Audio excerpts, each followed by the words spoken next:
बहुत ही सौम्य और कोमल स्वभाव की रेखा जी यानी रेखा मेश्राम, जो औरंगाबाद में रहती है और पाथरी नामक गांव में राजर्षि Shahu Maharaj college of arts में लेक्चरर के पद पर कार्यरत है। मराठी विषय पढ़ाती है। किताबों से बेहद प्रेम करती रेखा जी अपने पिताजी से बहुत करीब थी।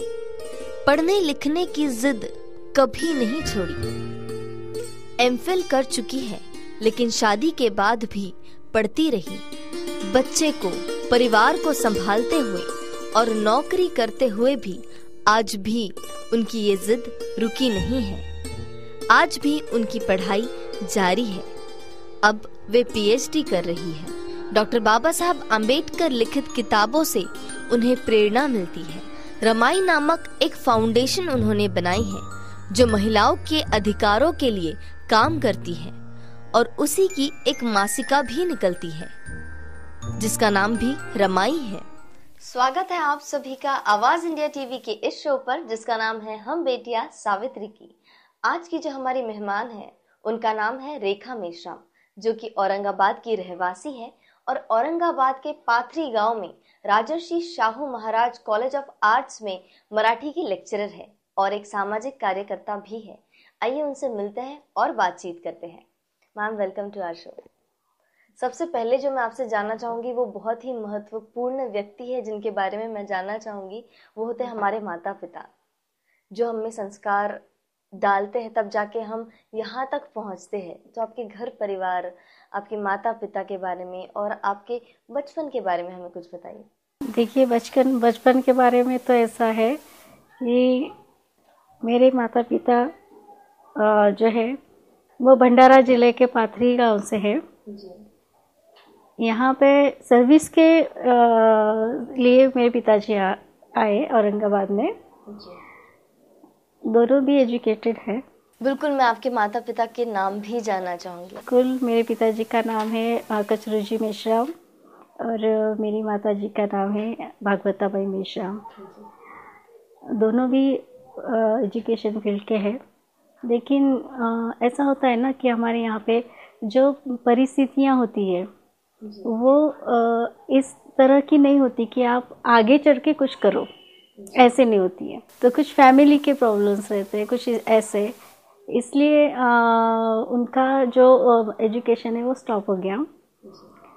इसके बाद में हम लोगों की जिम्मेदारियाँ उन पे आ गई। 2 बड़े भाई हैं मुझे और मैं अकेली हूँ, तो तीनों को भी सेम तरीके से उन्होंने एजुकेशन दिया है। हम लोगों को ट्रीटमेंट भी वैसे मिली। वैसे ऐसा रहता है ना कि फैमिली में पिताजी बन के रहते हैं। हमारे यहाँ पे ऐसा नहीं था, वो हमारे फ्रेंड बन के रहे जी। ऐसा रिलेशन नहीं होता है कभी, लेकिन उन्होंने फ्रेंड बन के हमारी सारी प्रॉब्लम्स हम लोगों की सॉल्व की। ये तो बहुत ही कम जगहों पर देखने मिलता है। यूजुअली कैसा होता है कि माँ ज़्यादा क्लोज होती है हमसे, हम उनके साथ ज़्यादा चीज़ें शेयर कर पाते हैं। दोनों भी हम लोगों से ऐसे थे कि आप उनके फ्रेंड हो, जिस तरह से आपकी पूरी प्रॉब्लम्स वो सॉल्व करते थे। ऐसा एक एजुकेशन, एक जिसे बोलते हैं ना हम लोग फैमिली रिलेशन, इस तरह का था। इसलिए हमारी भी इसी माहौल में हम लोग बड़े हो गए। कभी ऐसा नहीं था कि भाई हम लोग किसी चीज़ के लिए हट कर बैठे, ऐसा नहीं था। वो खुद भी लाके देते थे। सो ऐसे कोई ज़रूरत नहीं पड़ती थी कि भाई हमें ये चाहिए वो चाहिए, ऐसा कुछ भी नहीं। हाँ, तो आपको क्या किताब चाहिए लो जी, ये चाहिए ओके, वो खुद लाके देते। आपके प्रेरणा स्थान तो फिर जाहिर सी बात है कि आपके माता पिता ही होंगे। हाँ, वो मेरे फर्स्ट, जैसे क्या बोलते हैं ना कि एक सुनने वाला रहता है जी। आपने जो भी लिखा हो, अपनी जो भी कुछ काम किया हो, उसको सराहने वाला जो रहता है वो मेरे पिता है। माता पिता के अलावा और कौन से आपके प्रेरणा स्थान रहे? एक तो है हमारे भाई भी ऐसे ही है जी। उन्होंने कभी ऐसा नहीं बोला कि भाई आप इस तरह से क्यों एजुकेशन क्यों लेते हो, ऐसा भी नहीं है जी। आपको जहाँ तक पढ़ना है पढ़ो। आपको यानी कि लड़कियों के ऊपर ऐसा रहता है ना कि अगर 12वीं हो गए, खत्म हो गया आपकी एजुकेशन, बस हो गया। अब पढ़ाई नहीं करनी है आपको, जी अभी आपको शादी करनी है। हमारे यहाँ पे ऐसा नहीं था। जी जहाँ तक लगे आपको पढ़ाई करो, पढ़ाई के बाद आपको क्या करना है, ये सवाल मेरे पिताजी ने बोला था। कि जब मेरा एजुकेशन यानी ग्रेजुएशन पूरा हुआ, उन्होंने एक बोला कि आपको क्या करना है, शादी करनी है या फिर आगे के एजुकेशन पूरा करना है। जी हम लोगों ने बोला कि नहीं, हम लोगों को एजुकेशन पूरा करना है, उसके बाद में सर्विस करनी है। आपने एमफिल किया है और पीएचडी आप अभी भी कर रही हैं, आपकी शादी हो गई है, एक छोटा बच्चा भी है, फिर भी अब तक आप पढ़ाई कर रहे हैं। लेकिन मैं आपकी पूरी पढ़ाई के बारे में शुरुआत से जानना चाहूँगी। स्कूल कॉलेज में किस तरह से आप थी, आपको क्या पसंद था उस वक्त, किस तरह से आपकी पढ़ाई शुरू हुई? एक अच्छी बात मेरे से ये हुई है कि मुझे टीचर अच्छे मिले, हाँ, स्कूल से भी, कॉलेज में भी जी। और अभी जो मेरे गाइड है डॉक्टर संजय मुंसर, वो भी एक अच्छे इंसान हैं, गाइड भी अच्छे हैं। तो ऐसे सभी अच्छे इंसानों के साथ मुझे सीखना पड़ा जी और सीख रही हूँ, ये मेरे लिए बहुत अच्छी बात थी जी। दूसरा कि कभी परेशानी कभी हुई नहीं मुझे जी। जहाँ तक मुझे याद है कि कभी ऐसा नहीं हुआ है कि भाई कि अब क्या करना है, ऐसा नहीं हुआ। जी। लगातार अच्छी तरह से पढ़ाई होती चली। अभी भी आप पढ़ ही रही है शादी के बाद भी, तो अभी का एक्सपीरियंस कैसा है कि घर को संभालते हुए पढ़ाई करना? एक एम्बिशंस लेके आपको चलना है जी, मुझे यहाँ तक जाना है। ऐसा नहीं है कि शादी के बाद आप पूरा अपना काम छोड़ दो जी, जैसे औरतें करती है, कोई ज़रूरत नहीं। वो एक अपनी जिम्मेदारी रहती है। आपने शादी की, जाहिर है बच्चों की जिम्मेदारियाँ आपके ऊपर हैं, तो ऐसा नहीं है कि आप वो सारी बातें छोड़ दो या फिर नहीं अभी मेरी शादी हुई, अब मैं क्या करूँ, मुझे नहीं करना है, अब मैं कैसे कर सकती हूँ, ऐसा तो नहीं है। आपको पूरा जो है ये सारी जवाबदारियाँ जिम्मेदारियाँ संभालते हुए आपको अपना काम करना है। आपके माता पिता का नाम आपने जब बताया तो मुझे और एक सवाल मेरे मन में उठ रहा है कि आपने अपना नाम बदला नहीं है, इसके पीछे क्या कारण है? आप क्या सोच मानती है इसके पीछे? होता ऐसा है कि शादी के बाद लड़कियां अपना नाम बदल देती है, लेकिन इसमें मैं और मेरे हस्बैंड प्राध्यापक भारत सिसाट, हम दोनों का भी यही था कि शादी के बाद हम नाम नहीं चेंज करेंगे। ऐसे नहीं कि भाई कुछ दिखावा, इस तरह से नहीं। उन्होंने आपको कुछ तो भी दिया है, आपको ये पूरा वर्ल्ड दिखाया, आप देख रहे हो अच्छा बुरा क्या है, आप संभाल सकते हो, समझ सकते हो। बिल्कुल। तो उनका नाम आप कैसे बदलोगे? आपके माता पिता आपके लिए ग्रेट है, वैसे ही आपके हस्बैंड भी आपके लिए ग्रेट है। वो तो आपके साथ हमेशा रहने वाले हैं, तो दोनों को भी समानता दो। जी बिल्कुल। ये एक था, इसलिए मैंने अपना नाम नहीं चेंज किया। जी बिल्कुल, आपसे बातचीत यूं ही चलती रहेगी, लेकिन यहाँ पर एक छोटे से ब्रेक का वक्त होता है, तो यहाँ लेते एक छोटा सा ब्रेक, कहीं मत जाइए। रेखा जी से बातें आगे और भी बहुत है। रमाई फाउंडेशन के बारे में ये है कि एक हमारे माँ बाप ने हम लोगों को जन्म दिया, लेकिन जिंदा रखा जिन्होंने हमारे पूरे, यानी सिर्फ माँ बाप को नहीं, पूरे एक पीढ़ी को उन्होंने जिन्हें जीने की राह दिखाई है, वो डॉक्टर बाबा साहब अम्बेडकर। बिल्कुल।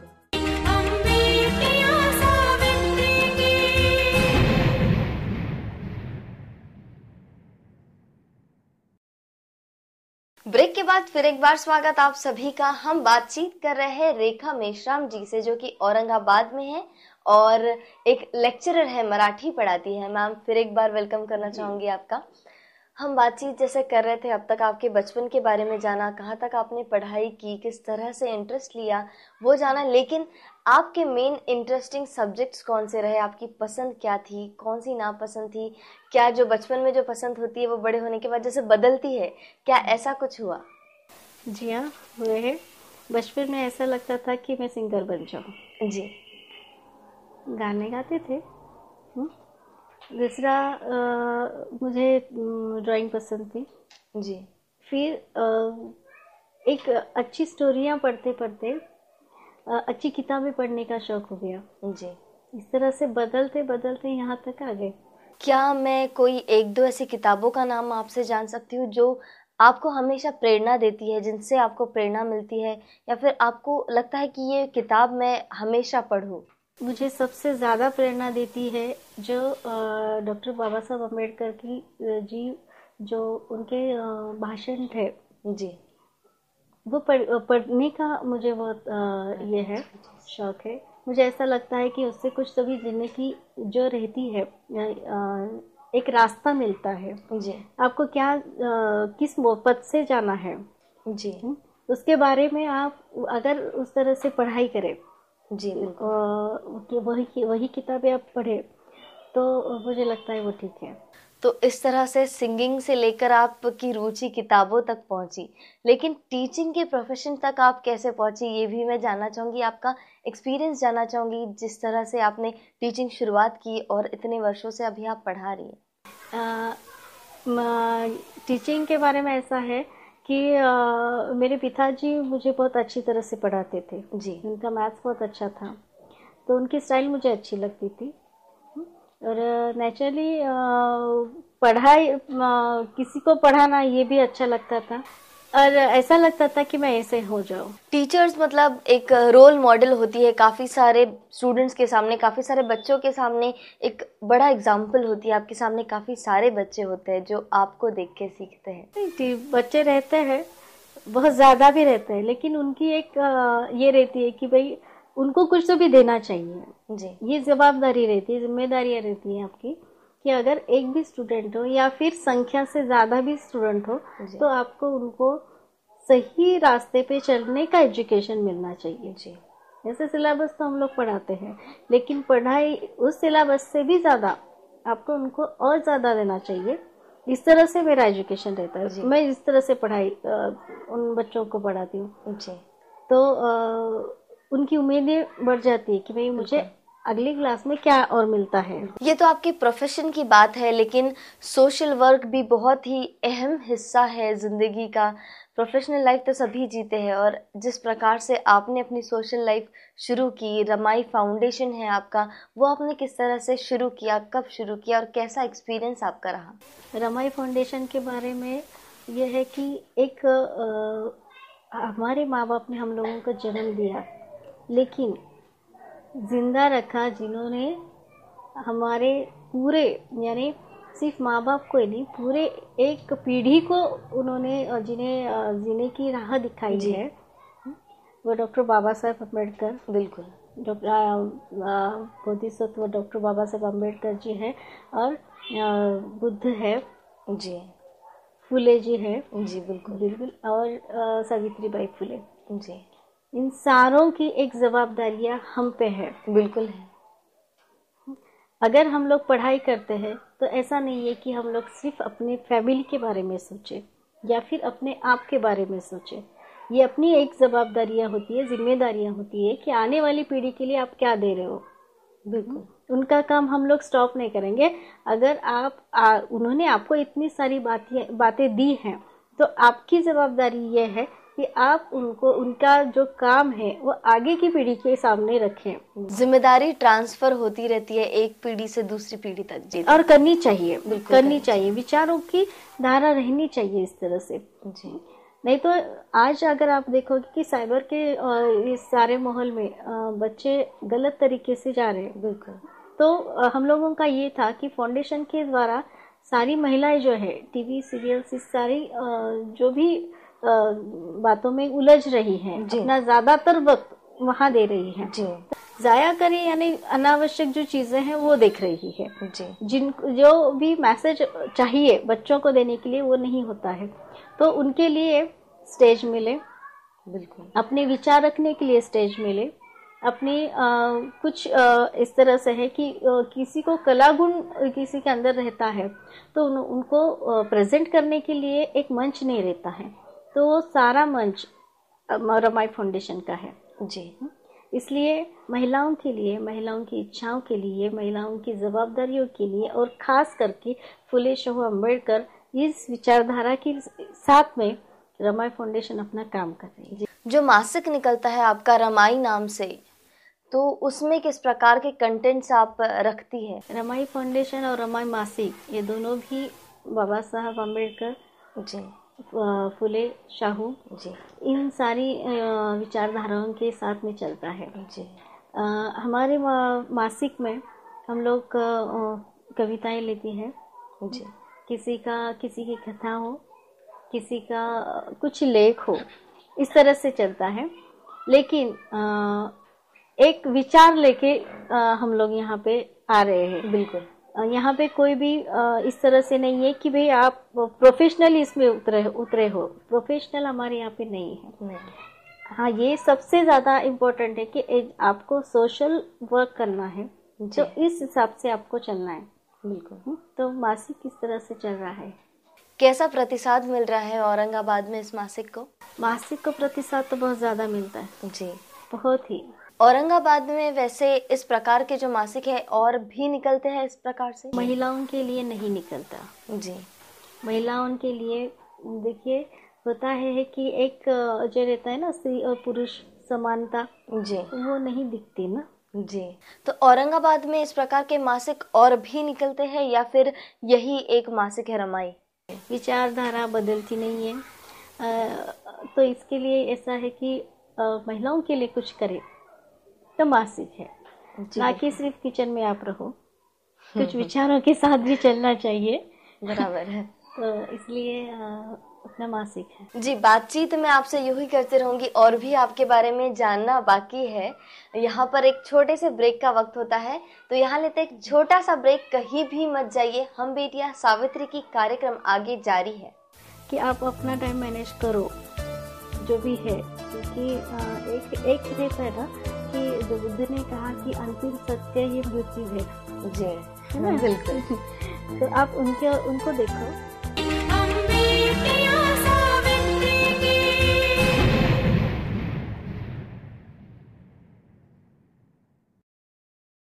ब्रेक के बाद फिर एक बार स्वागत करूंगी आप सभी का। आप देख रहे हैं कार्यक्रम हम बेटियां सावित्री की और हमारे साथ है रेखा जी। रेखा जी, फिर एक बार वेलकम करती हूँ आपको। और अभी मैं जानना चाहूंगी, जिस प्रकार से आप सामाजिक कार्य में हैं, आप एक टीचर तो है पर आप बहुत सारा वक्त देती है समाज के लिए, और ये बिल्कुल भी आसान बात नहीं है। हम समाज के लिए जब भी कुछ करना चाहते हैं तो कठिनाइयाँ ढेर सारी हमारे सामने आती हैं। तो आपको किन किन कठिनाइयों के सामने जाना पड़ा? फाउंडेशन जब हम लोगों ने शुरू किया तो एक तो है पूरी महिलाओं को साथ में लेके चलना है जी, और उनके साथ में उनके हस्बैंड भी सपोर्टेड चाहिए। जी, हमारे यहाँ पे होता ऐसा है कि हस्बैंड अपनी वाइफ को इतना सपोर्ट नहीं करते।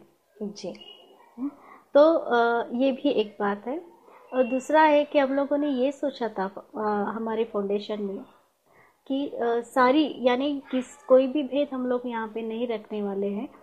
गरीब और श्रीमंत का तो नहीं ही नहीं, और किसी का भी नहीं। जी, तो पूरे लोगों को साथ में लेके हम लोग करना है। तो ये पूरे को इकट्ठा करना ये सबसे बड़ी बात मुश्किल है। है। लेकिन हम लोगों को यहाँ पे सक्सेस मिला। जी, और मासिक के बारे में ये है कि इनको चलाने में ऐसा रहता है कि आपको खुद को अपना जो है अपने फैमिली से अपने पेमेंट का कुछ हिस्सा वहाँ पे डालना है।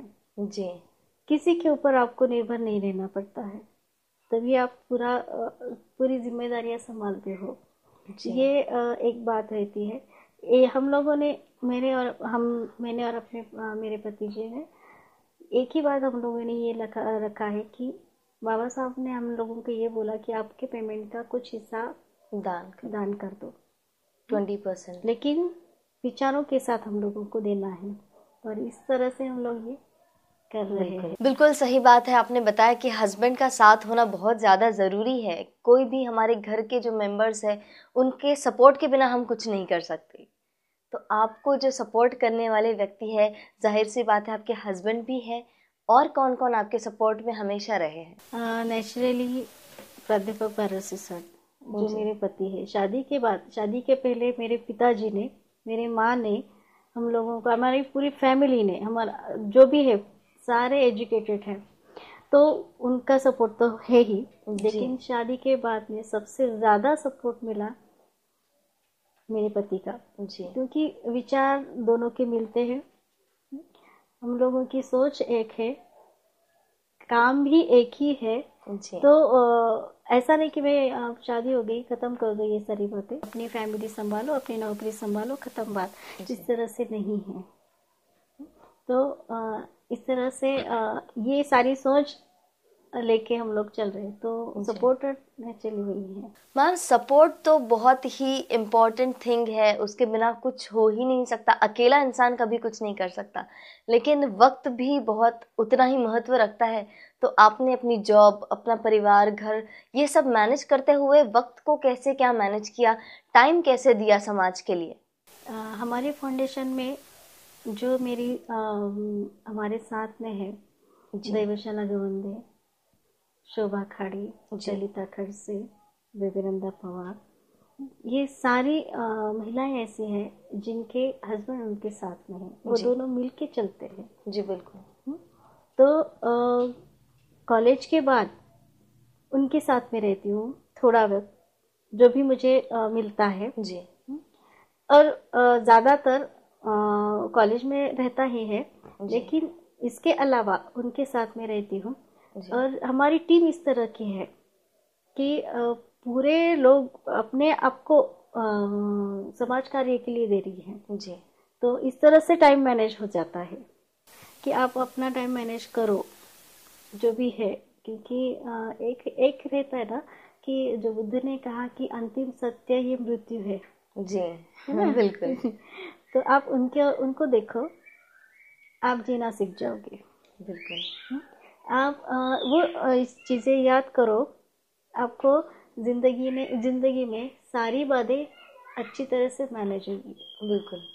आपको कोई स्वार्थ नहीं होगा, आपका ऐसा नहीं है कि अब मुझे ये करना है तो ये मेरे लिए है, मेरे स्वार्थ के लिए, क्योंकि आप रहते नहीं हो उसके बाद में। बिल्कुल। तो ये सारी बातें अगर आप सोच लो, जान लो, समझ लो, तो आप टाइम मैनेज कर सकते हो। जी बिल्कुल, वक्त देना बहुत ज़्यादा इम्पोर्टेंस रखता है। और वक्त की बात करते करते मुझे अभी याद आ रहा है कि वक्त हो चला है यहाँ पर इस संवाद को समाप्त करने का, लेकिन जाने से पहले चाहूँगी कि कोई एक संदेश आप हमारे दर्शकों के लिए दें प्लीज़। संदेश में ज़रूर देना चाहूँगी, जो आज के बच्चे हैं उनके लिए, अच्छी चीज़ें आप लो, लेकिन जो भी साइबर की सारी गंदी चीज़ें हैं जी, जो आपके मस्तिष्क के ऊपर चढ़ गई है, और जो भी नियोजन आप कर रहे हो वो सारी गलत बातें ना करो, ताकि जो चीज़ें भगवान बुद्ध, डॉक्टर बाबा साहब अम्बेडकर ने और फुले शाहू अम्बेडकर का जो हम लोग नारा लेके चल रहे हैं, अगर आप उनके मार्ग पे चलो तो मुझे लगता है कि आप जीना सीख जाओगे और भारत एक सशक्त भारत बन जाएगा जी। तो यही मैं अपने सारे युवाओं को बताना चाहूँगी। मैम बहुत बहुत धन्यवाद, बहुत ही अच्छा ये मैसेज था कि बहुत ज़्यादा ज़रूरत है, जो युवा पीढ़ी है, हमारी जो पीढ़ी है, वो बस कहाँ हमें मज़ा मिल रहा है, कहाँ इंटरेस्ट आ रहा है, कहाँ एंटरटेन हो रहे हैं, हम उसी के पीछे रह जाती है और सोचती नहीं है कि सही क्या है, गलत क्या है, जिसमें हमें मज़ा आ रहा है कहीं वो गलत तो नहीं, बिल्कुल सोचती नहीं। और ऐसे वक्त में ये जो मैसेज सब तक पहुंच रहा है, ये अपना अलग ही महत्व रखता है। इस मैसेज के लिए धन्यवाद। और साथ ही जो बातचीत हमारी अब तक की हुई, बहुत कुछ सीखने मिला आपसे, बहुत कुछ जाना आपके बारे में, उसके लिए ढेर सारी धन्यवाद देना चाहूँगी मैं तहे दिल से। और यहाँ पर वक्त होता है इस कार्यक्रम को यहीं पर समाप्त करने का, तो दीजिए मुझे इजाज़त। सावित्री की अनेक और बेटियों से मैं आपको मिलाती रहूँगी। तब तक के लिए आप देखते रहिए आवाज़ इंडिया टीवी। धन्यवाद।